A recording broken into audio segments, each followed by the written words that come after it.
Hello everyone, welcome to the 10-Minute Sea Discussion podcast, where I, Nora, your host, will break some exciting news from the Southeast Asia, a small but fast-growing region in the Asian continent. Now, let's stream into our second episode, Blurring Borders, the changing face of Southeast Asian football. Born in Southeast Asia, I grew up witnessing the expansion of a deep-rooting love for football of my fellow residents. Though SEA consists of only 11 countries, we've been biennially holding two major leagues, the ASEAN Championship, or we often call it the AFF, and the ASEAN Club Championship. Dynamic tournaments serve the local thirst of sensational games brought by the national football team of each nation.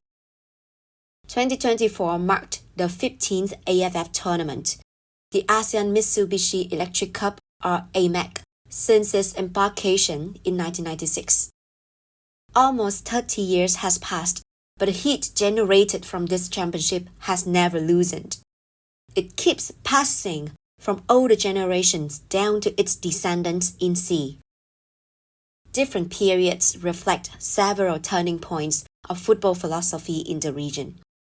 Back then, the AFF was the soul of this humble area, the only tournament where we could see our teams compete and progress and even thrive to victory. But now, local ambition has grown immensely, aiming to reach a certain height. Though the final decision hasn't been stated yet, the boss of football, FIFA, has been very advocating the idea to lengthen the list of participating teams from 48 in the 2026 tournament to 64 by 2030, celebrating 100 years of the World Cup, the world's most renowned championship. Given that appealing news, SEA is now all in an intensive race towards the upcoming ASEAN FIFA World Cup qualifications, or AFC, chasing after the priceless slot being among the participants in the 2030 FIFA World Cup.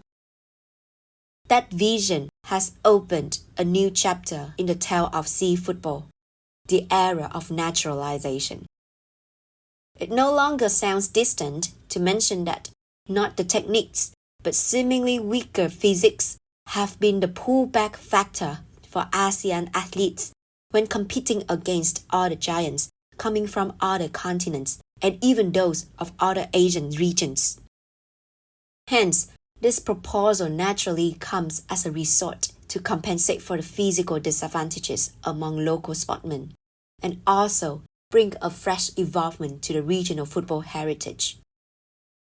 Within the past 3 years, from 2022, the trend of granting citizenship to overseas-born players has been exponentially prevalent in SEA.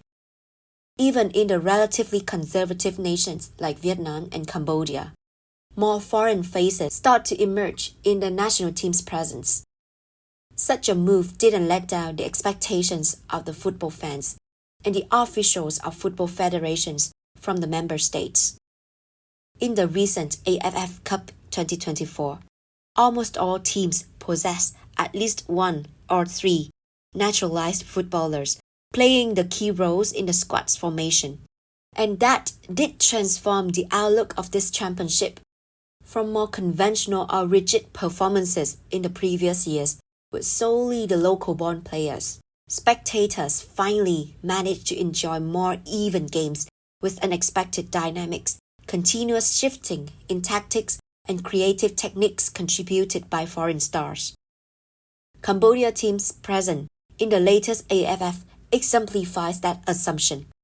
With courageous naturalisation enforcement, the team has arrived at an unexpected threshold. 6 of 11 naturalised players in the AMEC 2024 belonged to Cambodia's national team, and the new members' contribution was worth more than a mere recognition. Joining the squad, they brought along a fresh blow of unforeseen recklessness that redefined the Cambodian national team's image.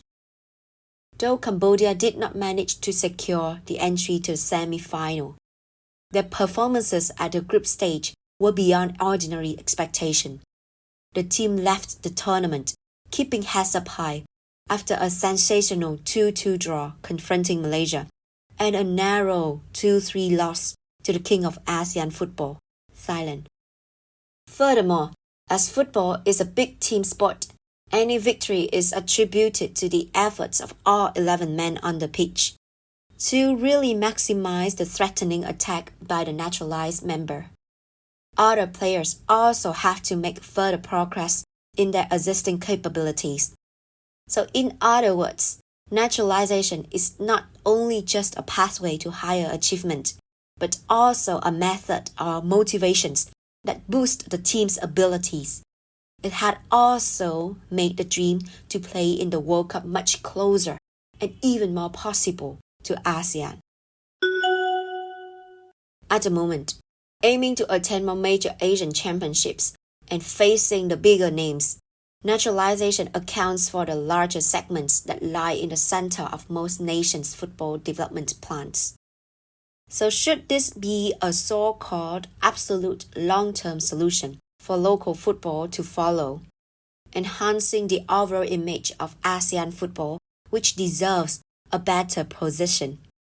There is no precise answer to such a question, as naturalization has just kick-started its early stage, and it may be a bit too rushed searching for any insightful analysis on this tactic's effects.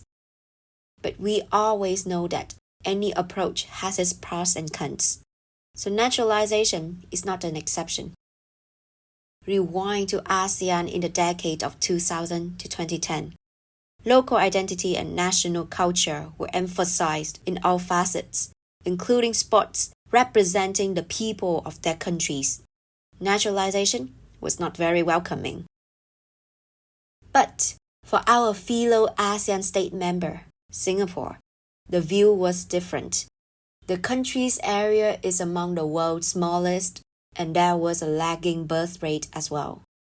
Hence, Singapore back then was constantly on the verge of lacking manpower.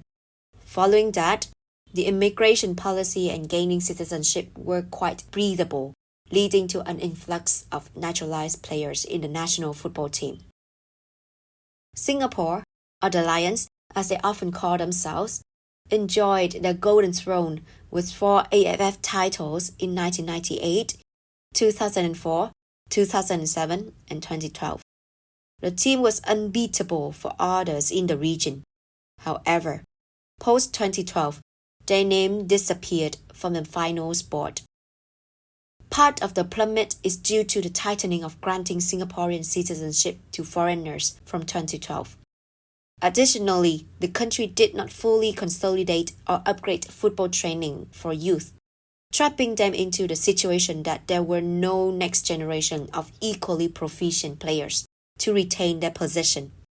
When the former naturalized footballers retired, it was challenging to fill the gap they left behind. Despite some improvement in their performance regarding qualifying for the semi-finals of the 3 recent ASEAN Championships twice, the road back to victory is still bumpy. For those walking on this track, in fact, they are also experiencing the oddity given by this pathway. Indonesia has naturalized around 17 players from Europe and America, even though some of them have little Indonesian ancestry. With such a gigantic team consisting of mainly strong, technical, and explosive individuals, Indonesia is currently a threat to any national teams competing in the final round of AFC 2026. But the cost to pay here is that chances for local trained rising stars like Marcelino Ferdinand have been narrowed. Worse, there is a risk of losing their own Indonesian color in football. Furthermore, over-reliance on the naturalized members poses limitations in the team's equal versatility. Indonesia didn't proceed to the semi-final of the latest AMEC with a team of mainly Indonesian-born players, as the naturalized still focused on serving their club amid different European leagues. This extremity in utilizing this policy by PSS, Indonesian Football Federations, may eventually result in the loss of hope and eagerness to fight for the national from the young Indonesian footballer generation, as they seem not receiving the attention their commitment deserves. It's been generally a good sign seeing ASEAN strive for big changes from low football standards to a more daring sports culture where athletes train and commit them all to the big games, while marching on to a more desirable achievement. Naturalisation inevitably should be considered as a necessary process bridging the gap between ASEAN football and the world's. Unprecedented high-class football is growing strong following the vast applications of welcoming more foreign football players into the national teams, which has smoothened the hunger for a more bolted football among ASEAN lovers. Targeting at the tickets to FIFA World Cup 2030, it is expectable that more open naturalized policies are getting in the way, serving the needs of reinforcing the national team's power and stay ready for the battles against tough opponents. Yet, naturalization should be enforced with the highest caution, slow but firm. The outcome of reaching the peak may come fast, but the cost of losing the team's traits due to overutilization of imported stars is also tremendous. Simultaneously, more investment in constructing a better training program, spearheading to develop better future local stars, should not be underestimated.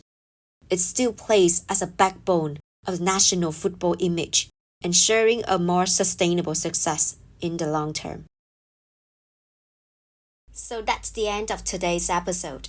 I hope you enjoyed it and found the news interesting. For your convenient reference to further details of the news I mentioned, please find the links to my blog page in the description, where I have compiled all the related information. If you have any questions, or you want to discuss more on what I shared today, please leave your comments below. I would love to talk to each of you more as well. You can search for more episodes of this 10-minute C discussion podcast on Apple Podcasts, Spotify, YouTube Podcasts, and my own blog page. Thank you for listening to today's episode all the way to the end. And I hope to see you again in my next episode of 10-minute C discussion, which will be released soon. Once again, this is Nora, your host. Thank you so much and goodbye.